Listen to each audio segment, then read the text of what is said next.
এদিকে হাওড়া ব্রিজ অবরোধ, বামেদের আরজিকরের ঘটনার প্রতিবাদে অবরোধ, হাওড়া ব্রিজে অবরোধ বিক্ষোভে সামিল এবং উত্তেজনা পরিস্থিতি তৈরি হয়। এখন কি পরিস্থিতি জানাবে, আমাদের সঙ্গে রয়েছে দেবাশিস। দেবাশিস, এখন কি পরিস্থিতি?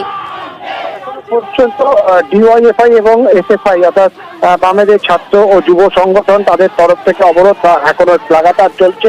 পুলিশ বারবার করে তাদেরকে আবেদন করছে যে হাওড়া ব্রিজের মতন গুরুত্বপূর্ণ একটি জায়গা, সেখানে অবরোধ যারা তারা তুলে নেয় এবং এক ধারে তারা তাদের মিছিল বা তাদের যে প্রতিবাদ তারা সেই সভা করতে পারে। কিন্তু বারবার করে ছাত্র যুবদের একটাই দাবি যে আরজিকরের যে ঘটনা, সেই ঘটনার প্রতিবাদ এবং দোষীদের শাস্তি দিতে হবে।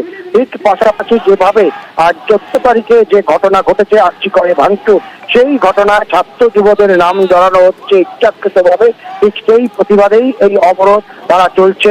পুলিশের সঙ্গে তারা কথাবার্তা বলছেন, পুলিশ কর্মীরা যারা রয়েছেন তারাও কথা বলছেন আন্দোলনকারীদের, যাতে অবরোধ তাদেরকে দ্রুত তুলে নেওয়া যায়। এবং ইতিমধ্যে আমরা দেখতে পাচ্ছি হাওড়া ব্রিজের ওপর কার্যত আন্দোলনকারীরা তারা কিন্তু শুয়ে পড়ে সেই বিক্ষোভ দেখাচ্ছে। এখনো পর্যন্ত এই অবস্থান বিক্ষোভ অবরোধ চলছে হাওড়া ব্রিজের ওপর?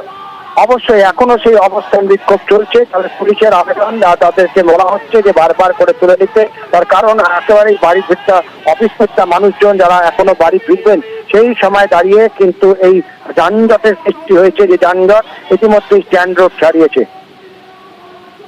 বেশ, আপনাদের জানাবো হাওড়া ব্রিজে এখনো পর্যন্ত অবরোধ বামেদের এবং অবস্থান বিক্ষোভে সামিল, উত্তেজনা পরিস্থিতি তৈরি হয়, ব্যাপক যানজট সৃষ্টি হয়েছে, কারণ হাওড়া ব্রিজের ওপরই বামেদের এই অবস্থান বিক্ষোভ এবং এখনো চলছে সেই অবস্থান বিক্ষোভ অবরোধ, এবং যার জন্য কিন্তু যানজটের সৃষ্টি হয়েছে।